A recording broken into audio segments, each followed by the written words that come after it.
Kotlin, comme Java, supporte la notion de package. Alors ces packages, c'est tout simplement la façon de ranger les classes et les fonctions et les objets Kotlin. Pour déclarer un package, vous allez tout simplement venir dans votre fichier et en première instruction du fichier, indiquer le nom du package auquel appartient l'élément qui se trouve dans le fichier. Alors est-ce que c'est une classe, pourquoi pas, ou une fonction, ou un objet. Il va y avoir à régler ce problème de visibilité des éléments que vous avez mis dans votre package. Et donc il va falloir gérer ce que l'on appellera des importations. Les importations s'utiliseront de la même façon qu'en Java avec le mot-clé import. Petite particularité, il est possible de changer le nom d'une fonction dans un fichier. Au moment de l'import, vous allez créer ce qu'on appellera des alias. Imaginons donc que je place la fonction main et le BFS ici, la fonction BFS, dans un package particulier. Je vais taper package et je vais donc appeler ça Alform, par exemple. Donc à partir de ce moment-là, mes fonctions sont référencées à travers ce package. Deuxième effort que je peux faire pour organiser mon code, puisqu'en fait il s'agit essentiellement d'organiser du code, cette fonction-là, je ne vais pas la laisser dans le même fichier que main.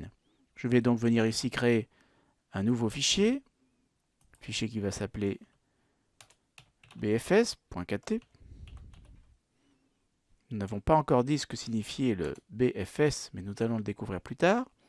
Et je vais venir chercher cette fonction BFS et la couper, coller pour placer dans package alform. Je reviens sur mon main ici. La fonction BFS a l'air d'être totalement visible à travers les fichiers. Je peux d'ailleurs venir exécuter ma fonction main. Et effectivement, a priori, la compilation se passe normalement. Alors l'exécution ne donne pas grand-chose, mais a priori, la compilation se passe normalement.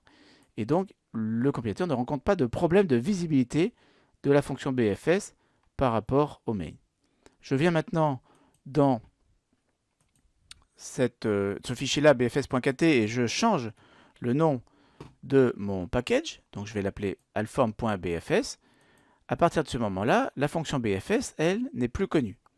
Bien entendu, ce que je peux faire, c'est gérer des imports. Et donc dans ce cas-là, je déclare BFS ici en tant que fonction qui se trouve dans le package alform.bfs. Et la fonction s'appelle BFS elle-même. Imaginons que cette fonction BFS soit en double, c'est-à-dire qu'en fait je fasse deux imports de deux fonctions qui a priori porteraient le même nom. Ou bien imaginons que tout simplement ce nom BFS ne me semble pas évocateur. Je peux changer le nom de la fonction. Je vais donc venir chercher la fonction BFS et la lire en tant que as, in English, en tant que parcours. Et cette fonction donc BFS devra être appelée par le nom parcours. Donc cette possibilité de créer comme des alias sur des fonctions ou des types qui se trouvent dans d'autres packages peut être intéressant donc pour éliminer les cas de collision, mettons que deux fonctions portent le même nom, ou tout simplement pour rendre, de mon point de vue, le code plus lisible. Donc cette fonction parcours, c'est tout simplement le nom effectivement de cet algorithme de recherche en largeur, ici, en anglais, BFS. Et donc je renomme en fait la fonction. Par ailleurs, donc bien entendu, la fonction d'origine n'a pas du tout changé de nom et elle ne change pas non plus de contenu, bien entendu.